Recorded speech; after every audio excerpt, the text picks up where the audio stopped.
This animation shows a particle moving in a circular path. The red arrow is the tangential velocity.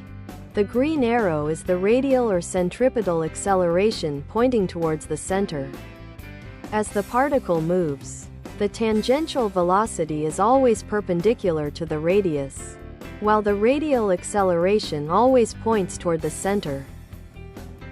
Let's understand how the arc length and velocity relate in circular motion.